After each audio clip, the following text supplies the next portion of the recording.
আসসালামু আলাইকুম আম্মি। বাবা এসেছিস? হ্যাঁ মা, এই নাও ফল তোমাদের জন্য। হাতে ওটা কি?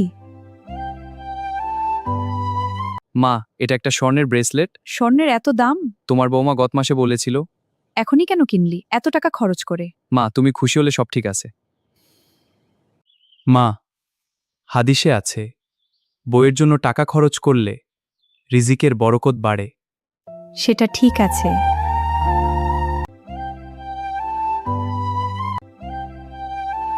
কখন এলে? এই তো মাত্র। তোমার রান্না কত দূর? এই তো হয়ে গেছে, তুমি রুমে যা, আমি শেষ করে আসছি। তুমি রান্না করো, আমি তোমাকে দেখি। বাজার থেকে আসছো, শরীর ঘেমে গেছে না? বাজার থেকে এসেছো, খুব গরম লাগছে না? তুমি কাছে এলে ক্লান্তি কমে যায়।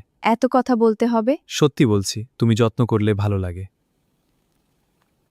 শপিংয়ে ওটা কি? রুমে গিয়ে দেখো।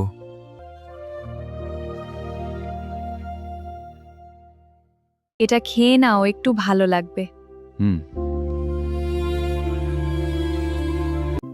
একটু রেখে দিলাম, এটা তুমি খাও। কেন?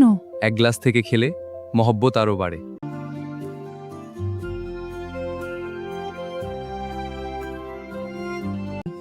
দেখো তো।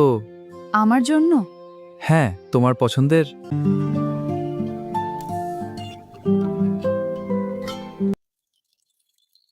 এত সুন্দর, ধন্যবাদ। আল্লাহ সব মেয়েকে সুখী করুক। আমিন প্রিয়তমা।